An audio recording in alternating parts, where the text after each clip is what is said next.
We used to colonize land. That was the thing you could expand into. We colonized the entire earth. There was no other place for the businesses and capitalism to expand into. And then they realized human attention. They are now trying to colonize every minute of your life. This is Bo Burnham in an interview for his film 8th Grade, speaking about the dangers social media has on our attention. As one of the earliest internet celebrities, he was at the forefront of talking about the cynical nature of these platforms and the overwhelming amount of content now available. Except for this video. This is one of the good ones. But it wasn't until his 2021 Netflix special where this theme really took over. Now 5 years after its release, I want to look back at if Bo Burnham was right about what is happening to our attention. Healing the world with comedy. Inside was about adapting to the COVID isolation and how technology played a role in that. And you can see this through the tracklist alone. The unsettling part is that it was supposed to be temporary. Inside is a time capsule from a very specific turning point in the landscape of the internet, as the COVID lockdowns really shifted how we watch and create content. I can almost guarantee that most of you downloaded TikTok during this time. Companies were designing their feeds around retention, and suddenly short-form content is being watched by almost every human that has access to it, training you to expect constant novelty and chase that next little hit of dopamine. And that's what his song Welcome to the Internet is all about. The internet is becoming a machine that satisfies your every human desire. He plays this Disney-esque villain, tempting you with endless nostalgia and validation and politics. These companies see every second as an opportunity to gather information from you to target better ads. You could even argue that simply scrolling before bed is a form of gambling. Every swipe is a gamble as to whether the next video will be entertaining. You know, at the end of the day, you have a choice in your bed at night between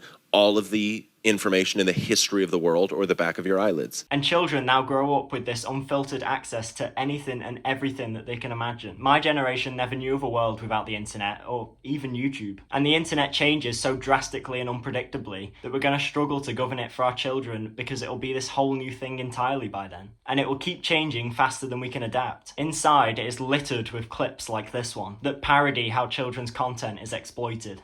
As you guys know, I work really hard to try to bring you guys high quality content that I think you'll enjoy. At least with TV, parents could monitor what their kids were watching, but now they have this free access to genuinely who knows what. But this isn't a new concern. George Orwell's novel 1984 predicted that our society's downfall will be government control and the banning of information. However, Neil Postman, in his 1985 book Amusing Ourselves to Death, argues that instead of being controlled by the restriction of information, we'd be controlled by the overload of information. Or how Bo Burnham put it, getting consumed by a little bit of everything all of the time. Could I interest you in everything all of the time? And inside, the song That Funny Feeling is full of these disconnected modern experiences that Postman predicted being flattened into one feed.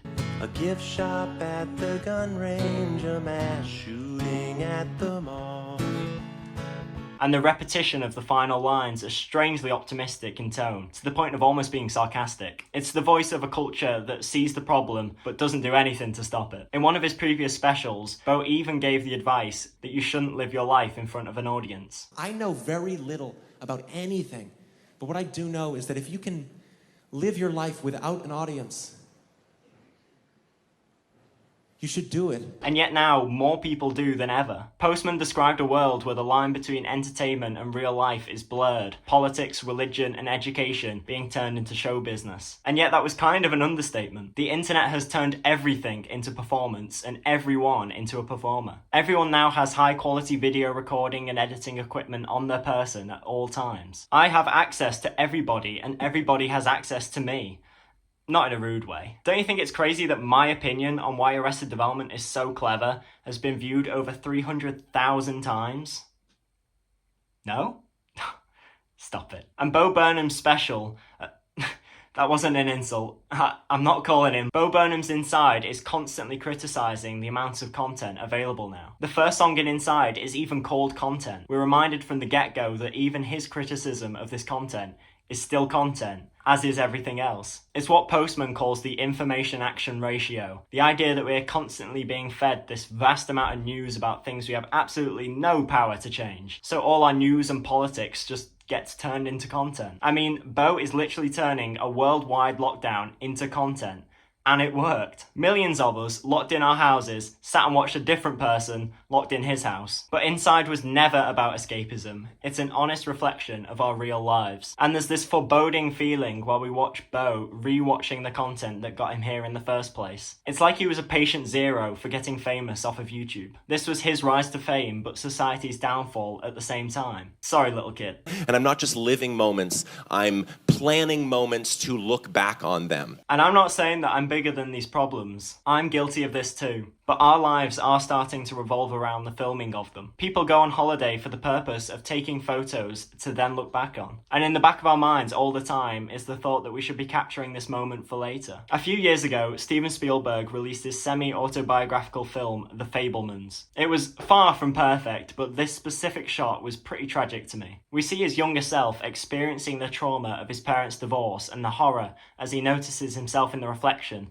turning this moment into art. And this is exactly what Bo Burnham predicted. In 2026, trauma is being commercialized more than ever. Breakups and personal crises have become story times for the whole world to be entertained by. Towards the end of the song White Woman's Instagram, the tone completely shifts. We watch the aspect ratio widen from an Instagram format as the woman starts to process her grief through social media. It's probably the only moment in the whole special where the internet is praised rather than mocked. But it's over as quickly as it started, and the aspect ratio reverts right back to the restrictions of social media. When am I going to feel good? Never. But is this true? Postman warned us of becoming numb to this endless stream of entertainment, stripping away our ability to feel, giving us brain rot. But also, Inside proved that the exact opposite can happen. Bo Burnham used all of this pessimism, the isolation of the lockdowns, and these tools that we all share to produce something truly artistic. And that was artistic. Inside brought people together, it forced people to engage. Inside is filled with real emotions of failure and anxiety. It wasn't watched passively and mindlessly,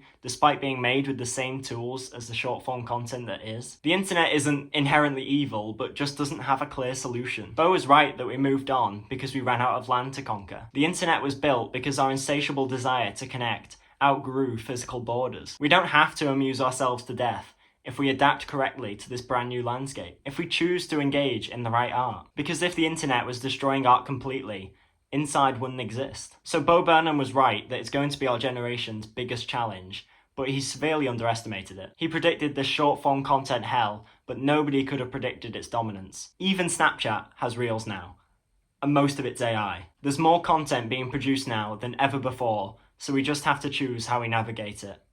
So go on my account, scroll through all the videos, and you're going to watch them all, right? Them all. It'll stop any day now. Any day.